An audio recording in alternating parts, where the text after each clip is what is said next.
He makes a decision that he's going to, for lack of a better word, be soulful in what could be a soulless place.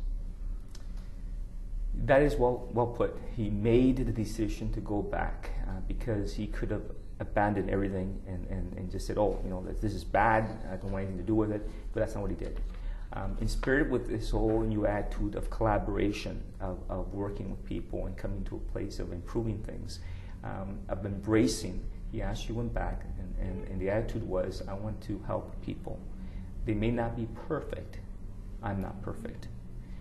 So let's work together to create a better situation for everybody because we can do it together.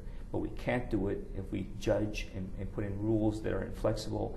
And that was the discovery. The discovery was that the corporate rules and systems don't work if you don't give the people within a corporation the power to be able to make decisions and implement those rules according to special circumstance. How can a person in any business keep your ethics, not get yourself fired, not get yourself scammed, do your company good, do yourself good, do your client? Like, how do you pull all that together? It's not easy, but once you actually build a foundation, it becomes second nature. And it boils down to understanding what the corporation's business model is, how they make money, understanding why the rules they have in place are in place, and understanding what the consequences of you breaking policies are. That's number one. Number two, it's understanding the business model of the clients, what they're doing, because you don't want to support them if they're going to fail at it, because then you're supporting their failure. So in a lot of cases, it's okay to say to them, I can't fund you, I can't support you.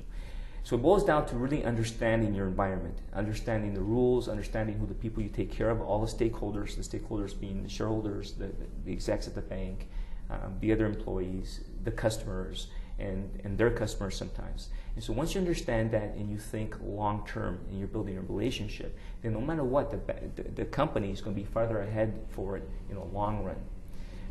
But the other element of it is just to go into it asking yourself, how can I help everybody? How can this be a win-win all around? Because it's an equation, and if it's a win for one side and not for the other, something's wrong. That is not sustainable. The reason the banker became a banker was because he wanted to make a difference. He wanted to make a difference in society. He wanted to take care of his family. He wanted to do the right thing. Ended up doing the wrong thing for the right reasons. Exactly. So he ended up becoming part of a machine that, as you put it, was soulless. Okay, corporations don't have souls; they have rules. And he realized in implementing those rules that he had to ignore a lot of the humanity. He was ignoring the humanity until he himself found himself in a situation where he was faced with all these rules, black and white, but he looked at the story that happened behind it and thought, wait a second, it's not black and white. There's a reason why I find myself in this situation. And so if he wanted to go and still be a good son, a good person to contribute to society, to make the world a better place, he had to learn to collaborate. He had to learn not to judge, but to work with people, that it wasn't always black and white, that an improvement is better than killing a soul. Doing something a little bit better is better than doing 1 in 10 things a lot better. If you do everything a little bit better, it's a lot better. And so the transition was from it being, hey, you're either right or you're wrong. What you're doing is wrong. You're a bad person.